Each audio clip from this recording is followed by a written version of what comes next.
Instawise. Big ideas. I'll tell you a quick story. This was told to me by a woman named Joan McCord, who was one of the world's first female criminologists, by the way, a PhD from Temple University, a genius level person. Very tremendous integrity, tough person. She did a study in a place called Somerville in the United States, in Massachusetts, in the 1930s. Famous study. And so here was the deal. They'd identified a bunch of inner city kids in rough neighborhoods and felt, that they were more likely to be on a criminal track.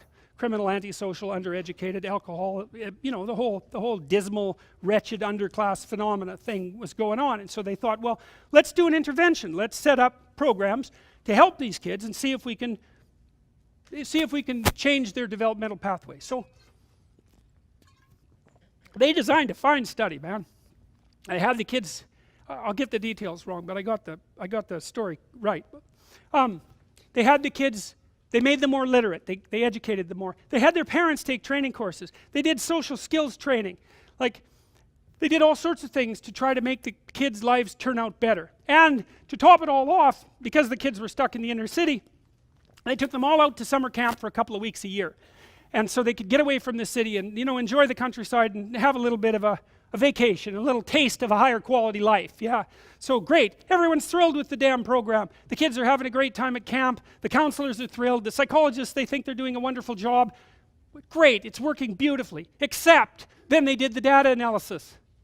Guess what happened? The kids in the treatment group, there was a control group, right, that didn't get all this special treatment, randomly assigned. It was a very nice experiment. The kids in the treatment group did worse on virtually everything that was measured. Worse. Why? Don't put antisocial kids together in the same camp for 2 weeks during the year. Right, because what happens is that the bad kids teach the slightly less bad kids to be worse. It's a well-documented phenomena. That's why what happens in prisons happens in prisons. What we do with criminals is the worst thing you could possibly do to criminals if you don't want them to continue to be criminals, except for the fact that you keep them in there till they're old enough, generally speaking, so they're less likely to engage in criminal activity. But what was learned from the Somerville study was, don't be so sure your good intentions are going to produce the results that you intend, because they probably won't, and they probably won't for reasons that you never even imagined. And the other one was, don't group bad kids with good kids on the assumption that the good kids will make the bad kids better, because that isn't what happens. What happens is the reverse. If you put 2 or 3 bad kids with a bunch of good kids, then the good kids get worse. The bad kids don't get better.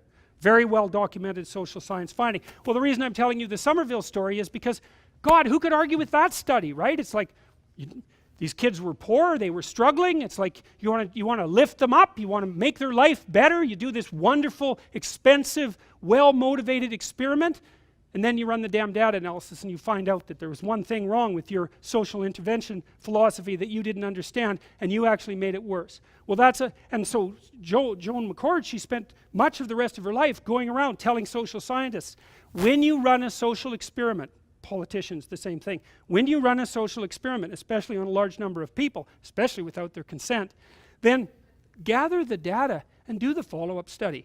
Because it's highly probable that you'll find that what you did didn't work, or maybe it even worked backwards. And you'll never know that unless you do the study. And so what people took away from that, the social interventionist types took away from that was, whatever you do with your social intervention policy, don't run the study. Right. That was the wrong lesson, by the way. If you like this video, I recommend you to read this book. Get the book, link in the description below.